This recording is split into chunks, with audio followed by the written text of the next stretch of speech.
Amis internautes, bonsoir ou bonjour, selon le lieu où vous nous recevez. Alors, je vous salue dans le beau et précieux nom de notre Seigneur Jésus-Christ.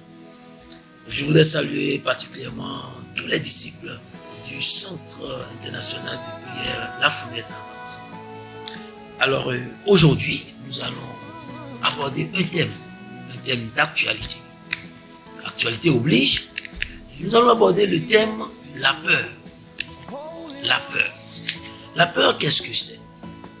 La peur, c'est un sentiment qui naît en l'homme et qui est causé par quelque chose, par une nouvelle, n'est-ce pas, un événement, un être.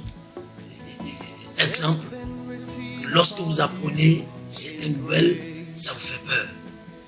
Lorsque vous voyez certaines personnes, elles vous font peur. La peur, c'est également lorsque nous avons essayé de scruter le dictionnaire, de chercher dans le dictionnaire Larousse. Larousse nous dit que la peur, c'est une émotion qui accompagne la prise de conscience des dangers. Et c'est vrai. Alors, je parlais d'actualité. La prise de conscience du danger qui fait peur aujourd'hui, c'est bien entendu le coronavirus.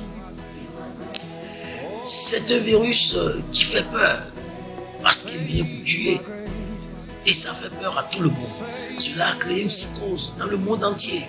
La peur est partout, dans les maisons, même dans le rang des chrétiens. C'est vrai que on avait peur. Ce n'est pas ceci qui a fait naître forcément les sentiments de peur en nous, mais cela l'a activé. Parce que avant que le coronavirus ne vienne, eh bien, on avait peur de tomber, on avait peur d'échouer, on avait peur de mourir. L'homme a peur de perdre, l'homme a peur du lendemain. Il a peur du qu'en dira-t-on. L'homme a peur de beaucoup de choses. Mais aujourd'hui, la peur dont on parle est causée par le coronavirus. Alors, lorsqu'un être est envahi par la peur, nous constatons que la peur fait perdre totalement l'assurance de cette personne. Puisque